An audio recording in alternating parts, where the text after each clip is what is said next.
Kita baru saja mendengarkan secara bersama-sama di dalam 2 Korintus pasal 13 ayat yang kelima. Saya ingin membacanya kembali. Ujilah dirimu sendiri, apakah kamu tetap tegar di dalam iman? Selidikilah dirimu, apakah kamu tidak yakin akan dirimu bahwa Kristus Yesus ada di dalam diri kamu? Sebab jika tidak demikian, kamu tidak tahan uji. Saudara-saudara yang dikasihi dan diberkati oleh Tuhan Yesus Kristus, surat Rasul Paulus kepada jemaat di Korintus ini, secara khusus apa yang baru saja kita bacakan secara bersama-sama. Paulus menuliskan surat ini pada saat jemaat Korintus sementara mengalami suatu persoalan yang sangat-sangat luar biasa di tengah-tengah jemaat ini. Kita tahu persis, kalau kita membaca dari pasal pertama sampai selesai, kita akan temukan bahwa ada banyak tantangan yang dihadapi oleh jemaat Korintus, baik tantangan dari luar maupun dari dalam. Kalau dari luar pasti banyak penganiayaan, cemoohan, tantangan-tantangan yang hebat. Banyak murid-murid yang dikejar-kejar untuk dianiaya dan seterusnya. Tetapi Paulus banyak kali lebih menyoroti secara khusus oleh karena persoalan yang dihadapi oleh jemaat Korintus dari dalam. Sementara menghadapi tantangan yang besar dari luar, tetapi di tengah-tengah jemaat sendiri ada banyak dosa-dosa secara moral yang sementara dihadapi. Ada percabulan, ada persinahan, ada juga kemabukan, dan tidak sedikit masih ada jemaat yang masih mempersembahkan persembahan kepada berhala-berhala. Ini persoalan yang luar biasa. Itulah sebabnya Rasul Paulus berkali-kali menasihati jemaat ini untuk bagaimana memiliki suatu kepastian untuk hidup sebagai orang Kristen yang dikehendaki oleh Tuhan. Tetapi di tengah-tengah usaha daripada Paulus untuk menasihati jemaat Korintus, Paulus menghadapi tantangan yang hebat. Oleh karena seakan-akan kejahatan, perbuatan-perbuatan amoral itu seakan-akan lebih hebat terjadi. Tantangan yang luar biasa. Ada orang yang masih mempersembahkan persembahan kepada berhala-berhala. Mereka orang Kristen yang sudah percaya memiliki Kristus secara pribadi, sudah meyakini bahwa mereka memiliki kepastian keselamatan. Ada juga yang masih terbiasa oleh karena mungkin kebiasaan mereka mabuk-mabukan, bahkan mereka tidak menghargai lagi perjamuan kudus. Mereka tidak datang untuk mengakui perjamuan kudus sebagai pengakuan terhadap tubuh dan darah Kristus. Bahkan mereka tidak menghargai lagi. Ada yang sudah mabuk dulu baru mengikuti perjamuan dan seterusnya. Makanya Paulus menegaskan bahwa banyak ada yang lemah, ada banyak yang sakit, dan tidak sedikit yang meninggal oleh karena mereka tidak menghargai perjamuan kudus. Juga persoalan-persoalan yang hebat lain yang dihadapi oleh jemaat di Korintus. Makanya saudara dikasihi Tuhan Yesus Kristus, kita saat ini mengalami suasana hati yang hampir sama dengan orang Korintus. Hati yang gundah gulana, tidak ada kepastian, tidak jalan keluar. Oleh karena selain dosa-dosa yang begitu hebat yang seakan-akan mereka sulit untuk terlepas dari kebiasaan dosa mereka, juga tantangan dari luar. Aniaya, tekanan-tekanan dari luar yang datang untuk menghancurkan, memecah belah jemaat Korintus. Saudara dikasihi Tuhan Yesus Kristus, pada akhirnya Rasul Paulus memiliki suatu kesimpulan yang pasti bagaimana menjamin jemaat di Korintus untuk bukan saja terlepas dari kebiasaan-kebiasaan lama mereka yang sering mereka praktekkan di kehidupan sehari-hari, seperti percabulan, persinahan, penyembahan berhala dan lain-lain. Juga tantangan dari luar. Paulus menegaskan bahwa satu-satunya jalan, yaitu mereka kembali kepada jati diri mereka sebenarnya. Jati diri sebagai orang yang sudah dimerdekakan dalam Kristus. Saudara-saudara yang dikasihi Tuhan Yesus Kristus, orang yang dimerdekakan dalam Kristus adalah orang yang sudah memiliki Kristus secara pribadi. Orang yang punya kepastian bahwa Kristus ada di dalam diri mereka. Kristus yang berkuasa dalam diri mereka. Hanya saudara perhatikan dalam bacaan kita 2 Korintus 13 ayat 5 ini, pada kalimat yang pertama situ dikatakan, ujilah dirimu sendiri. Paulus mengatakan ujilah. Ada partikel lah di sini, lah. Ini berarti perintah. Daripada pusing dengan menguji orang lain, berpikir tentang persoalan-persoalan di luar, Paulus bilang uji dirimu dulu. Coba perhatikan dirimu sendiri, bagaimana hubunganmu dengan Allah. Ujilah dirimu sendiri. Pertanyaan, apa yang diuji di sini? Apa yang harus diuji? Supaya kita menjadi orang-orang yang bukan saja punya solusi terhadap persoalan-persoalan di tengah-tengah jemaat, persoalan-persoalan pribadi, tetapi menghadapi persoalan di luar. Saudara, coba kita perhatikan baik-baik. Paulus menegaskan, jikalau jemaat di Korintus berhasil untuk bagaimana mengalami suatu proses menguji diri, dalam pengertian menguji diri yang dikehendaki oleh Tuhan. Coba kita perhatikan apa yang Paulus maksudkan. Apakah kamu tetap tegak di dalam iman? Ini kalimat berikutnya. Apakah kamu tetap tegak di dalam iman? Yang dimaksud Paulus tegak di dalam iman yang bagaimana? Kita perhatikan kalimat selanjutnya. Selidikilah dirimu. Apakah kamu tidak yakin akan dirimu? Ini kembali lebih dalam lagi. Tadi kita perhatikan di sini disuruh ujilah dirimu. Selanjutnya yang berikut dikatakan selidikilah dirimu. Berarti ada uji diri, baru ditambah dengan selidiki. Berarti kata-kata yang memang sangat tegas di sini. Ujilah, selidikilah. Apa yang diuji diselidiki? Ini pasti sesuatu yang sangat menentukan. Makanya Paulus menegaskan dengan kata-kata yang berulang-ulang. Ujilah, selidikilah. Ada perintah yang berulang-ulang untuk menegaskan ada sesuatu yang sangat penting yang harus dimiliki oleh orang Korintus, bahkan semua orang percaya.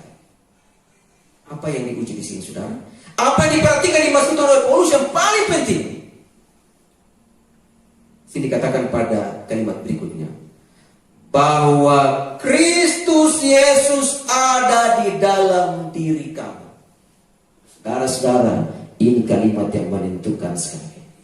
Yang Paulus maksudkan adalah bagaimana kita memastikan, menguji diri. Apakah kita sudah pastikan saat ini bahwa Kristus Yesus benar-benar hidup dan berkuasa di dalam diri kita. Pada kalimat yang selanjutnya Paulus berkata bahwa jikalau bahwa kamu sudah berhasil memastikan, menguji diri dengan benar, menyelidiki diri dengan benar, dengan sebuah kepastian bahwa Kristus Yesus ada dalam dirimu, maka engkau menjadi orang yang tahan uji. Berarti Paulus maksudkan bahwa menjadi orang yang bisa sanggup menghadapi berbagai ujian. Ujian dari dalam diri, ujian di dalam jemaat, bahkan ujian dari luar, kecuali orang itu sudah memiliki kepastian bahwa dia memiliki Kristus yang hidup dan berkuasa dalam diri pribadinya. Saudara yang dikasih dalam Yesus Kristus, ini adalah ujian yang penting sekali.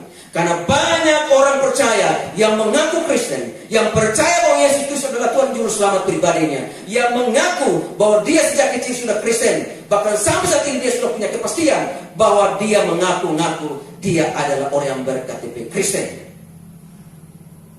Tapi pertanyaannya, apakah benar Yesus hidup dan berkuasa dalam diri seseorang? Yesus hidup dan berkuasa dalam dirinya. Yesus itu berkuasa di dalam diri pribadinya. Inilah yang sangat menentukan. Dalam bagian firman Tuhan yang lain, Paulus menegaskan dalam Korintus ini bahwa tidak tahukah kamu bahwa tubuhmu adalah bait Roh Kudus, Roh Kudus yang kamu terima dari Allah, yang diam dan berkuasa di dalam kamu. Paulus menegaskan untuk mengingatkan mereka tentang jati diri mereka. Sesuatu yang sungguh-sungguh nyata dan pasti. Bahwa mereka punya Kristus dalam diri. Mereka punya Roh Kudus yang hidup dan berkuasa dalam diri. Ketika ini adalah sesuatu yang menjadi kepastian dalam diri seseorang.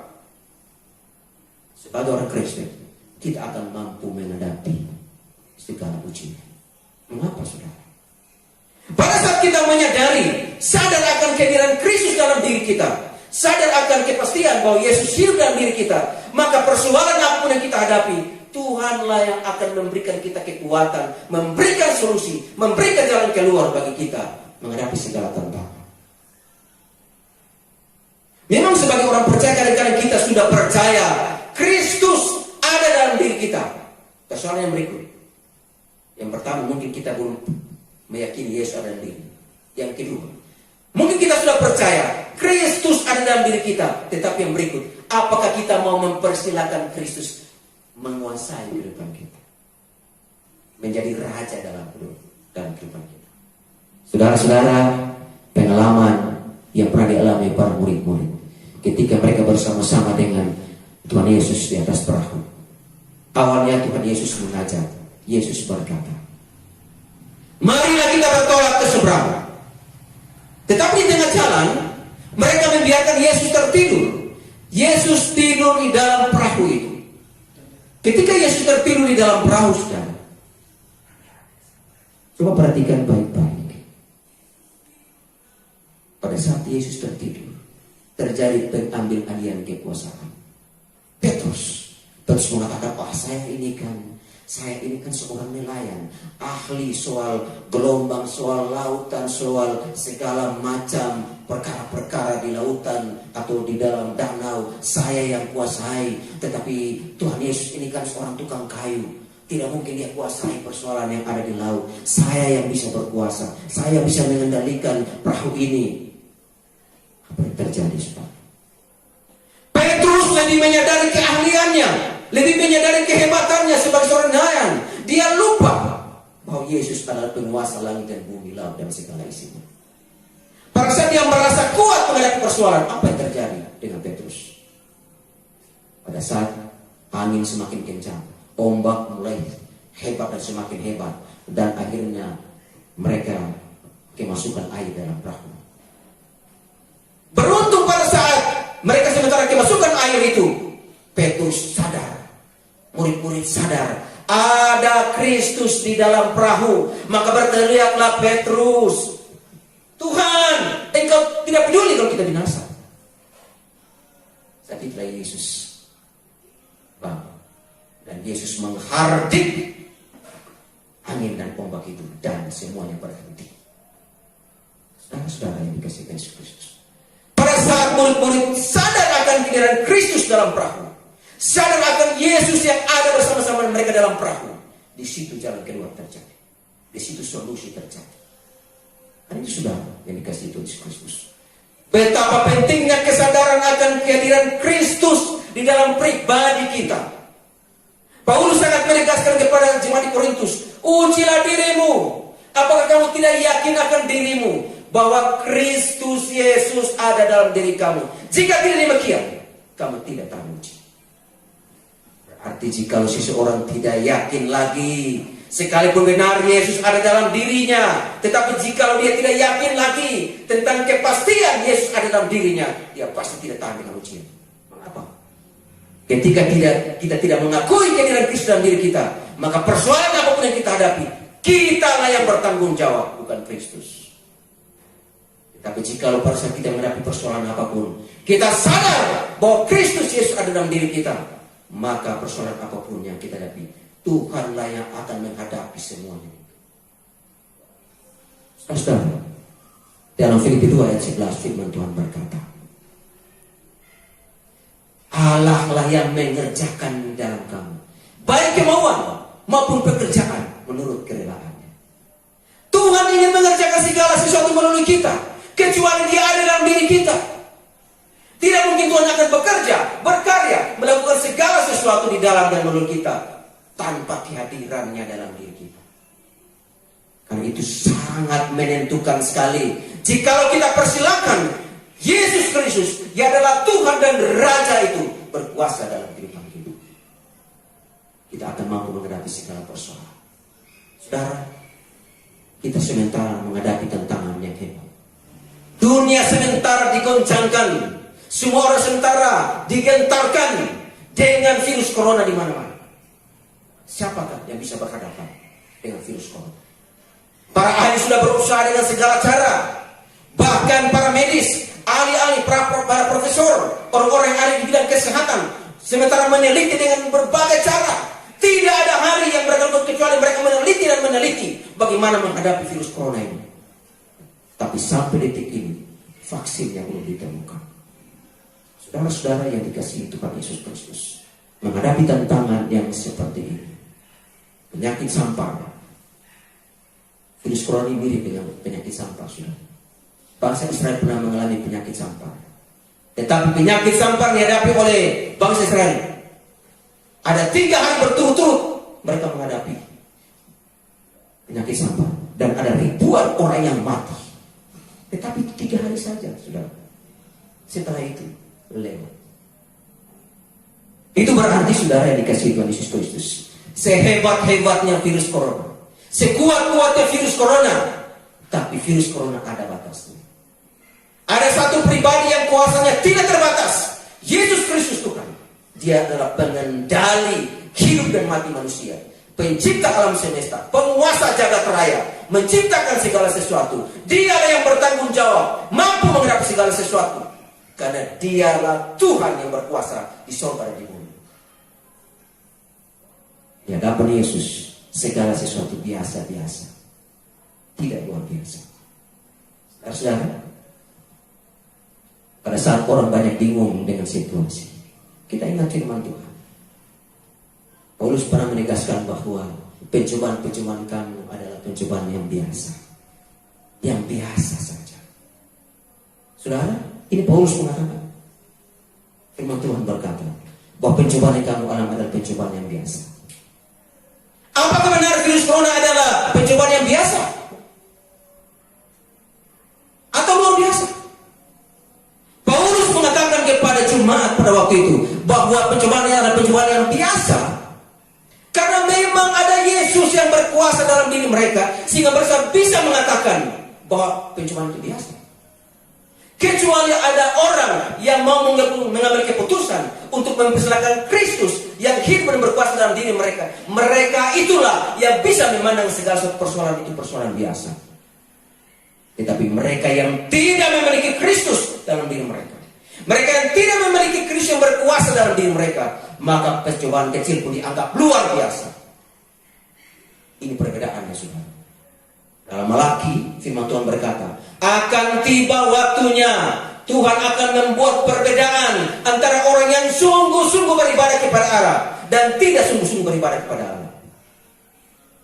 Sekali lagi firman Tuhan pernah menegaskan bahwa akan tiba waktunya bahwa Tuhan akan membuat perbedaan orang yang sungguh-sungguh beribadah kepada Allah dan yang tidak sungguh-sungguh beribadah kepada Allah. Inilah waktunya akan kelihatan, saudara. Orang yang tidak punya kepastian bahwa Kristus ada dalam diri mereka, mereka akan takut menghadapi virus corona. Mereka akan gelisah, putus asa, khawatir, kecewa, dan segala macam suasana hati yang akan menggentarkan kehidupan mereka akan dihadapi oleh mereka yang tidak memiliki kepastian bahwa Kristus Yesus ada dalam diri mereka. Hanya orang yang punya kepastian bahwa Yesus Kristus ada dalam diri mereka, mereka akan kuat menghadapi tantangan sama. Paulus menegaskan bahwa kita akan tahan uji ketika kita yakin Kristus ada dalam diri kita. Tanpa keyakinan ini, maka kita akan kehilangan pegangan. Harapan kita rapuh. Kita tidak akan mungkin bisa menghadapi tantangan zaman ini dengan kekuatan kita. Sebab hanya orang yang punya kepastian Kristus ada dalam diri mereka, mereka akan tahan dengan ujian zaman ini. Saudara-saudara, kaum Bapak Gereja Jemaat Genih Elim Gura, di mana saja Anda berada, firman Tuhan hari ini memberikan teguran, memberikan peringatan, tetapi sekaligus memberikan jaminan kepastian bagi kita. Peringatan bagi kita tentang apa? Memberikan peringatan bagi kita apakah kita sudah memiliki kepastian bahwa Yesus ada dalam diri kita? Yang kedua, jikalau kita sudah diberikan peringatan tentang suatu kepastian Yesus ada dalam diri kita, maka yang kedua adalah apakah kita mau menyerahkan diri kita dipimpin dan dikuasai oleh Tuhan, supaya Yesus bukan sekedar tinggal dalam diri kita, tapi Dia harus berkuasa dalam diri kita. Jikalau pada saat kita sementara mendengar firman Tuhan ini, saudara yang mengalami kegelisahan, takut, putus asa, bimbang, kecewa, bingung menghadapi situasi ini, maka coba cek baik-baik hati. Paulus bilang, selidikilah hatimu. Benarkah engkau sudah punya kepastian Kristus ada dalam dirimu? Sebab jikalau tidak ada keyakinan ini bahwa Yesus ada dalam diri kita, kita pasti ketakutan, kita pasti khawatir, bimbang, putus asa, bingung dan sebagainya. Mari saudara, jikalau kita saat ini yang sementara mendengar firman Tuhan, lalu kita belum punya kepastian apakah Yesus ada dalam diri atau tidak, ambillah keputusan, minta Yesus Kristus masuk dalam hatimu, terima Dia untuk Kristus berkuasa di dalam dirimu, menguasai hidupmu, menjadi Tuhan dan Juru Selamat, menjadi Raja, penguasa dalam kehidupanmu. Maka tentunya semua persoalan kita hadapi, virus corona yang kita hadapi, segala sesuatu yang dibingungkan oleh dunia ini, kita akan menjadi tenang. Yesus berkata kepada murid-murid, di manakah imanmu? Lalu Yesus berkata kepada angin badai dan ombak itu, ketika angin dan badai menghantam perahu mereka, apa kata Yesus? Diam, tenanglah. Itu berarti hanya orang yang diam di kaki Yesus akan mengalami ketenangan. Hanya orang yang punya kepastian Kristus dalam diri mereka, mereka akan mengalami ketenangan yang sejati. Ketenangan yang dijamin oleh dunia ini tidak memiliki kepastian, tetapi ketenangan yang dijamin oleh Kristus Yesus yang diam dalam diri kita, yang berkuasa dalam diri kita, adalah ketenangan yang sejati. Itulah yang disebut damai sejahtera. Kata Yesus, damai sejahtera ku tinggalkan bagimu, damai sejahtera ku berikan kepadamu, dan apa yang ku berikan kepadamu tidak seperti yang diberikan oleh dunia kepadamu. Berarti damai yang sejati, kesejahteraan yang sejati, sukacita yang sejati, ketenangan yang sejati kita hanya peroleh ketika kita memiliki Kristus yang hidup dan berkuasa di dalam hidup kita. Pujilah Tuhan Yesus Kristus. Kebenaran firman telah ditaburkan. Kiranya seluruh kaum Bapak Gereja, jemaat kami Elim Murah di mana saja mereka berada, bisa punya jaminan dan kepastian. Pastikanlah Yesus ada dalam dirimu. Pastikan Yesus tinggal dan berkuasa dalam dirimu. Dia tidak pernah membiarkan dan meninggalkan saudara. Pujilah Tuhan Yesus Kristus hari ini, besok, dan sampai